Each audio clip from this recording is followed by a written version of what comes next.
Welcome to PreMath. In this video, we have got these two white circles of different dimensions fully inscribed in a big circle, as you can see in this given diagram, such that the centers of these circles are O, P and Q respectively, and the points C, T and D are our points of tangency. And AB is the chord for this big circle that passes through this point of tangency T. And furthermore, this chord AB length has been given to us as 100 units. And now our task is to calculate the area of this green shaded region, this area, this area, this area, and this area combined. Please don't forget to give a thumbs up and subscribe. And please keep in mind that this figure may not be 100% true to the scale. Let's go ahead and get started. And here's our very first step. Let's assume that this is our big circle, whereas this is our medium circle, and this is our small circle. And now let's make an observation. We can see the green shaded region area is equal to the area of this big circle minus the area of the medium circle and the small circle area as well, as you can see in this given equation. So therefore now our task is to calculate the area of the big circle, the area of the medium circle, and the area of the smallest circle as well. And now let's assume the radius of this medium circle is uppercase R, and the radius for this small circle is lowercase r. And here's our next step. I have connected these points C and D. And now let's recall this crucial factor. The centers and the point of tangency are collinear. So no wonder the points of tangency and these centers, all of them lie on the very same line, as you can see. And now let's recall the perpendicular bisector theorem. According to this theorem, if a radius of a circle is perpendicular to the chord, then the radius bisects the chord. And here we can see that this radius is perpendicular to this chord AB. So therefore this segment AT is going to be equal to this segment BT. We know this whole chord AB is 100 units. So therefore this segment AT is going to be half of this 100. This is going to be 50 units, and this segment is going to be 50 units as well. And now we know that the radius of this small circle is lowercase r. So therefore this whole diameter CT is going to be 2 times r.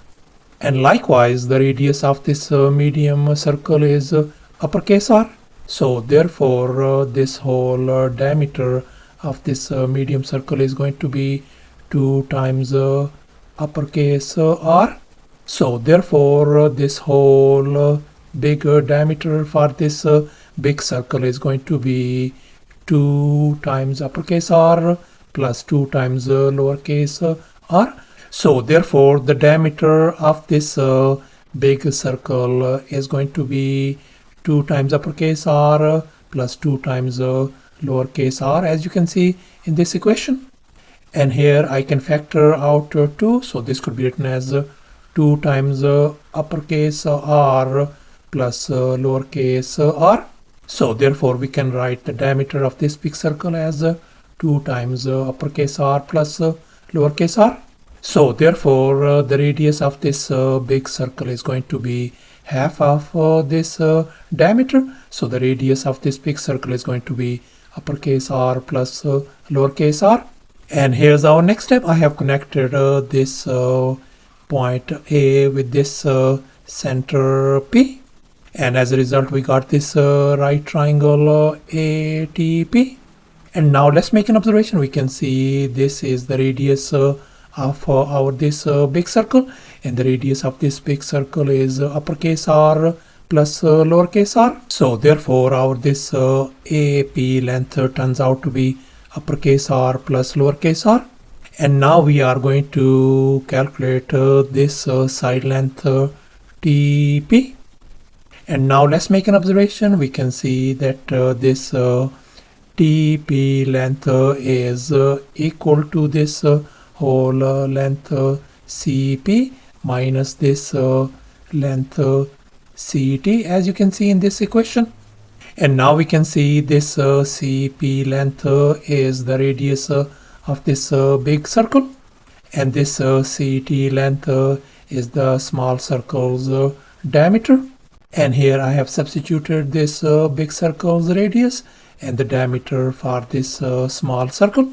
If we simplify the right hand side, our this TP length is going to be uppercase R minus lowercase r. So therefore our this side length turns out to be uppercase R minus lowercase r. And now let's focus on this right triangle ATP. And we are going to apply the Pythagorean theorem on this triangle. And here's our Pythagorean theorem: a square plus b square equal to c square. And in our case, our hypotenuse is uppercase R plus lowercase r, whereas these are our two legs. So let's go ahead and fill in the blanks in this Pythagorean formula. So we got 50 square plus uppercase R minus lowercase r whole square equals to uppercase R plus lowercase r whole square. And now let's recall this famous identity: a minus b whole square could be written as a square minus 2ab plus b square. We are going to apply it on the left hand side binomial.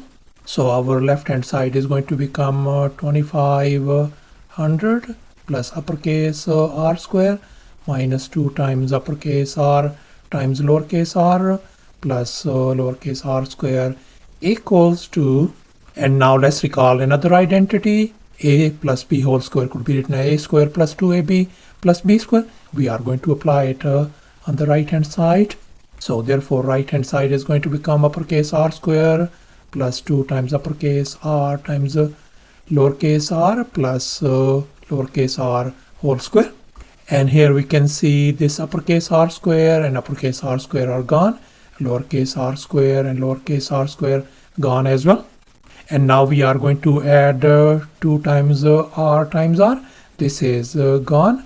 So therefore if we add the right hand side, that is going to give us 4 times uppercase r times lowercase r equals to 2500. And now we are going to divide both sides by 4. This 4 and 4 is gone. So therefore our uppercase r times lowercase r value turns out to be 625. And here's our next step. Now we are going to calculate the area of this big circle. And now let's recall the area of a circle formula. Area equals to pi r square, where r is the radius. And in our case, the big circle radius is uppercase r plus lowercase r. So therefore the area of this big circle is going to be pi times the big circle radius is uppercase r plus lowercase r whole square. And now if we focus on this binomial, the square of this one is going to be uppercase r square plus 2 times uppercase r plus lowercase r square, as you can see in this next step. And now we are going to distribute. So therefore this big circle area turns out to be pi times uppercase r square plus 2 pi times uppercase r times lowercase r plus pi times lowercase r square. So this is our big circle area. And now we are going to calculate the area of the medium circle. And the radius of the medium circle is uppercase r. So therefore the medium circle radius is going to become pi times uppercase r whole square. And finally, we are going to calculate the area of this small circle as well. And the radius for this small circle is lowercase r. So therefore, this small circle area is going to be pi times lowercase r whole square. And here's our final step. Now we are going to calculate the area of this green shaded region. And now let's recall this equation once again. And we already calculated this big circle area over here, the medium circle area over here, and likewise the small circle area over here as well. And we are going to substitute in this equation. As you can see in this next step, this is the big circle area minus this is the medium circle area minus this is the small circle area. And now we can see this term cancels out with this one. Likewise, this cancels out with this one as well. So therefore, we are ended up with 2 pi times uppercase r times lowercase r. And now let's focus on this uppercase r times lowercase r. We already figured out its value as 625. So I'm going to substitute this value 625 over here, as you can see in this next step. So if we simplify the right hand side, our green shaded area turns out to be 1250 times pi square units. So thus the area of this green shaded region turns out to be 1250 times pi square units. And that is going to be approximately equal to 3927 square units as well. Thanks for watching, and please don't forget to subscribe to my channel for more exciting videos. Bye.